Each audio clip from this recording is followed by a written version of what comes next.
অসমবাসী তথা পাহাৰীয়া জিলা কাৰ্বি আংলঙৰ বাবে সুখবৰ। কাৰ্বি আংলঙৰ বকলীয়াঘাটৰ জীয়াৰী স্মৃতি ৰাণী বৰাই দক্ষিণ ভাৰতৰ ছবিত কৰিছে অভিনয়। তেলেগু ভাষাৰ গন্ধালায়ম নামৰ ছবিত নায়িকা চৰিত্ৰত অভিনয় কৰিছে স্মৃতি ৰাণী বৰাই। শিক্ষক অতুল বৰা আৰু অৰ্চনা বৰাৰ জীয়াৰী স্মৃতি ৰাণী বৰাই সৰুৰে পৰা মনত পুহি ৰাখিছিল নায়িকা হোৱাৰ দুৰ্বাহ হেঁপাহ।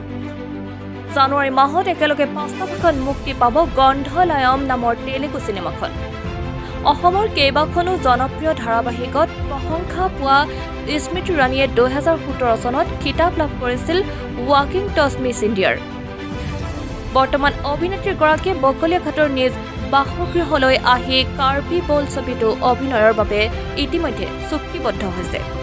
অসমৰ এইগৰাকী অভিনেত্ৰীক লৈ এতিয়া গৌৰৱ কৰিছে অসমবাসী তথা কাৰ্বি আংলংবাসীৰ ৰাইজে আৰু লগতে তেওঁৰ আহিবলগীয়া এই তেলেগু ছবিখনলৈ আগ্ৰহেৰে বাট চাইছে সকলোৱে। চিনেমাখনৰ নাম হ'ল গ্ৰন্থালয়ম।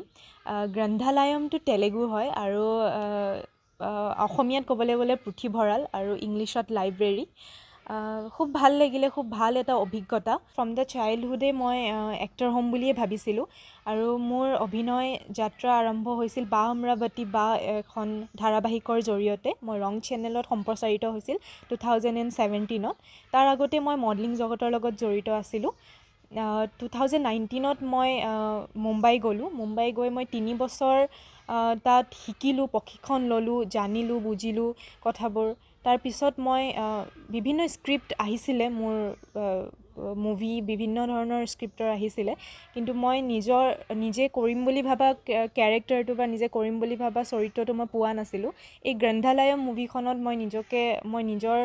মই যেনেকৈ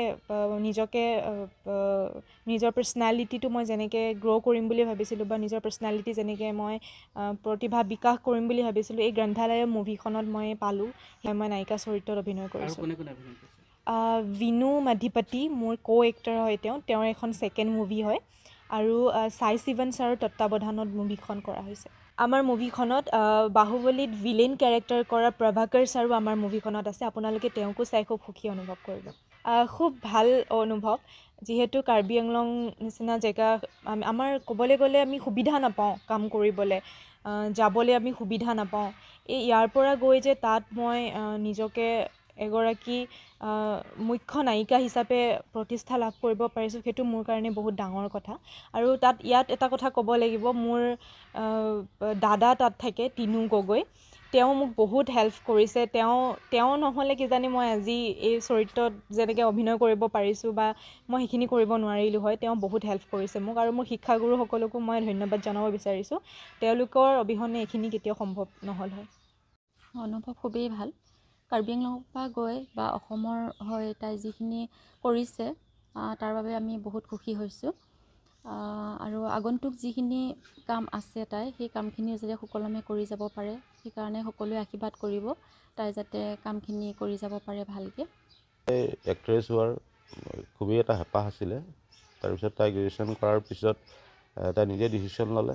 বা অমৰাৱতী নামৰ চিৰিয়েলখন যেতিয়া কৰিলে, ৰাইজৰ প্ৰশংসাও পালে। তাই ক'লে, দেউতা মই মুম্বাই যাম আৰু মই তাতে শিকি পেলাই মই বলিউড আৰু টলিউড ইত্যাদি তোমাৰ চেষ্টা কৰিম। তেনেকৈ মই ছাপোৰ্ট কৰিছিলোঁ, মাকেও ছাপোৰ্ট কৰিছোঁ, ময়ো ছাপোৰ্ট কৰিলোঁ। এইফালে তিনু গগৈৰ কথা কৈছেই, মোৰ ভাইটি এটা তাত থাকে, চিনেমা জগতৰ লগতে জড়িত।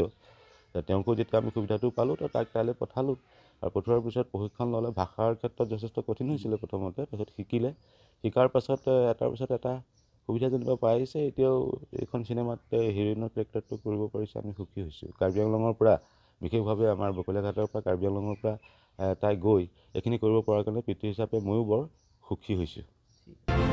বকলীয়াঘাটৰ পৰা জ্যোতিপৰ্ণ ৰাজবংশীৰ প্ৰতিবেদন, খবৰ 24x7।